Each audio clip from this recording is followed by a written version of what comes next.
right, guys, we're going to talk about the process of raising money. This is not going to be a very long video, but just a couple steps I want to share with you. Real Estate Lab.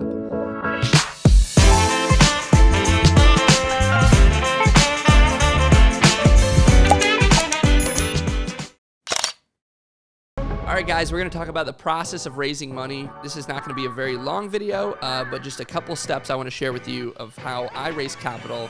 People do it differently, but this is how I've done it on deals successfully, and it's very transferable to any of you guys for any types of projects you're working on raising capital. So there's just a couple steps you want to take. Last video, we talked about how to find investors, how to manage them, obviously doing these email drips, keeping them informed. What happens when you get in a contract on a deal? So let's start on the timeline here. We're going to start with what we've gone over this before. Letter of intent is when we make the offer. Then we have, maybe up to a week or two where we're getting a purchase agreement together. And then our due diligence starts when we sign a contract. The deal's locked. We have a due diligence period, let's say 30 days, and then we have a closing period of 30 days. So first, what you want to do when you get an offer accepted, I like to send out an email to my investors saying, offer accepted on a deal. We're working on a purchase agreement. The property is in this general area. It's this type of deal. We're expecting these type of returns.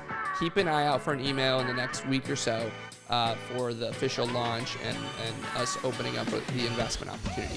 So I'm priming them. Send that first email to prime them, right? Because you don't want to just hit them off the rip. You want to get them interested, but don't let them in.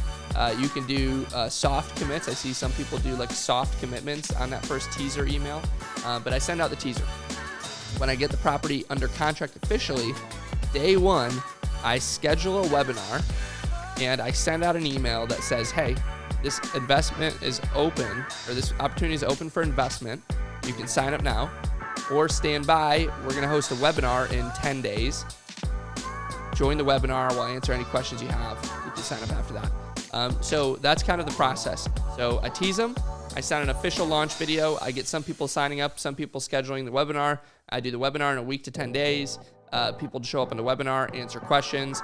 I send out an email after the webinar with the recording for anyone who couldn't make it. And then I send a series of probably 3 to 6 emails over the next 30 days about the deal, talking about it, just getting people really to know about it and understand. I talk about different things like, why is this a good deal? What do we like about it? What are the ups? What are the downs?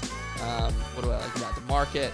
And the goal is really just to get in front of as many people as you can, right? If you send one email, you're going to get some people, but you're going to lose a lot of others. If you send 5 to 7 emails, you don't want to blow people up too much, but if you send several emails, you're going to get people who you hit them at the right time over the course of that month or so, and maybe they saw the first 2 and weren't ready, but they had something sell or something changed, and they're like, their appetite's changed, or now you've gotten them more interested after showing them, hey, we're being really active and involved on this deal.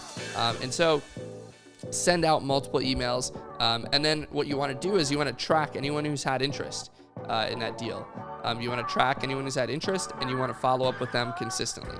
So, some people it's going to take 2, 3, 4 touches to get them to like, hey, they're busy, right? Obviously, but like you want to get them involved in this deal. You want to show them that you're attentive and that you're paying attention and that you care about, them and coming in and investing on this project. So follow up with people, stay on top of them. If somebody says, hey, hit me up next week, hit them up next week. And the follow-up game is extremely important when raising capital. When you're early on or at any stage, what I suggest is literally going down your list and calling. Like if you're grinding to raise capital and you don't have it all like that, some people can raise a couple $1 million in a few days.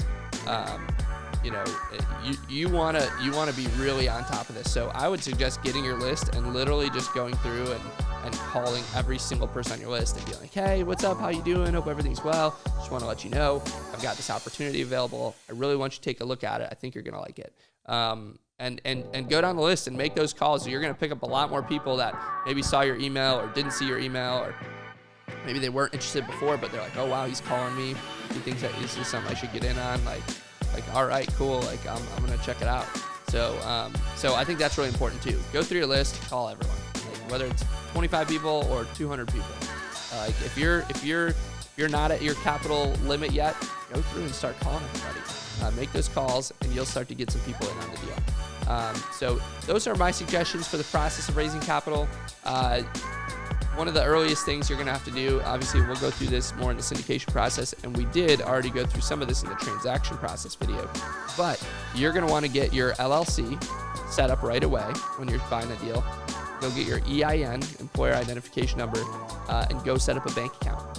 You need to set up a bank account to start accepting checks. The second thing you need to start accepting checks is either just your operating agreement if it's a joint venture, or you need your PPM, private placement memorandum, and operating agreement if you're syndicating the deal, right? And so that could take 2 weeks sometimes or more for your attorneys to draft those with some back and forth. And so you need to have the structure of your deal set before you go under contract, or like right away. You need to have your attorney starting on that right away to put those agreements together, because until those are done, right, you're a couple weeks in, you've raised some money commitment-wise, you haven't got any checks yet until you got that bank account set up. And so the property bank account needs to be set up so that they can send checks in there. Some people have investors send their money directly to title. I would rather control the money myself and have it sent directly to our property bank account that I control. And so that's what we do, but there's tons of different ways to do it. So that is the process of raising capital. I will catch you guys in the next video. We're going to talk about syndicating, the syndication process in full.